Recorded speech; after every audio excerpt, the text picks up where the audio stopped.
My name's David McDevitt. I was born in LA but raised here in Fresno. I'm 50 years old. I mostly did construction, so I was all around Fresno doing different types of construction. Samantha McDevitt. We were homeless out here for about 3 to 5 years, and it kind of got hard because there was nowhere to keep your stuff safe, and you didn't feel safe because a lot of people would take stuff from your camp and stuff like that, and there wasn't a lot of churches that helped in a lot of areas, so we had to stick to certain areas where we could find food and stuff like that, and it became hard because there's nowhere to go to try and get help. And they're starting to get more of that now, but there's not enough.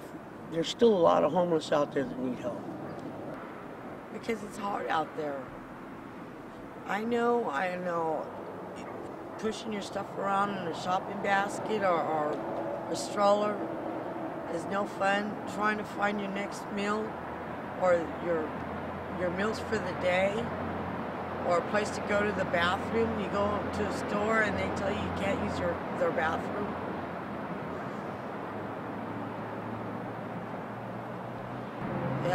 Here you would go hungry because they ask you to, you go to a church or you call someplace and they tell you, well, you got to call Love Incorporated, and Love Incorporated asks you about 1 million questions, or for ID or proof of income or something, things that you don't have if you're homeless, and you can't get if you're homeless. So they need more people that can help. Yeah. And we felt safer by the train tracks because it was harder to get to where we were, so people didn't really notice we were there. And that was the whole thing, is if we were staying in places where people didn't notice, we were a lot safer. And taking a shower in the bathroom, you had to wash up in the bathroom. First put the water on you, then lather up, and then put the water on you again. Brush your teeth in there, wash your hair in there. It was hard. Wash your clothes by hand. The hardest thing it is for getting off the streets is having the deposit and the first month's rent. To slap down all that money to move into a place, it got hard. So it was harder for us to get off the streets. And luckily we found a place where a landlord worked with us with the deposit. We paid it off slowly. And that's the only way we got off the street. We try to help other people move to be with us. And now we have a $1,500 PG&E bill, and we're moving from home to home, renting a room, not having a place of our own until the PG&E's paid. And we're still one step away from being homeless. Yeah. Again. But with the Lord's help, we survive. Yeah, He's been answering our prayers every day, and we take one day at a time and thank Him for the good and the bad.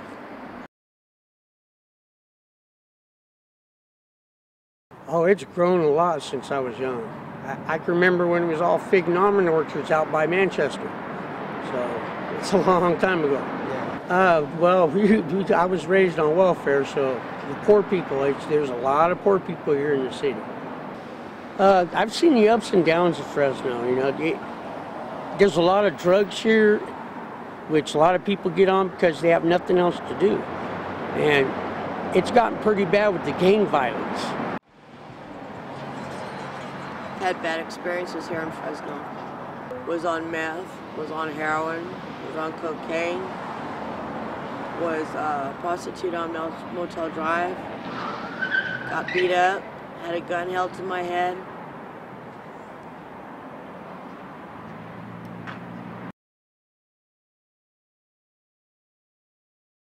At first, it wasn't much of one. All the churches were separate and stuff like that. But I've seen more churches coming together to help people, which is a good thing. Because that's what we need. We need more of the churches, instead of being denominational, come together and forget the differences and come together so they can help more people, which I've seen that a lot.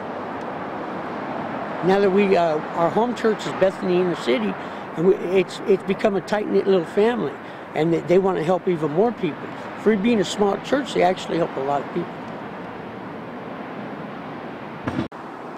Bethany Inner City Church has been great to us. A lot of churches, they tell you to call another number to get help. A lot of them don't really help you, but there is a handful that does, that are really nice and help.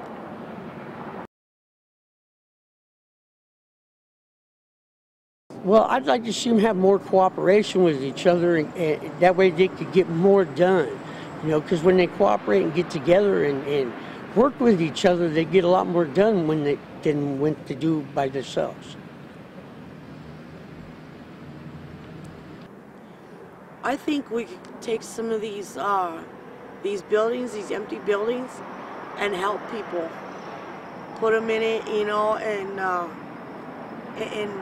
help make lists of places where they can go and get help for IDs and stuff, and they would have a place off the street, and the homeless wouldn't be all over the streets, be hurting anymore.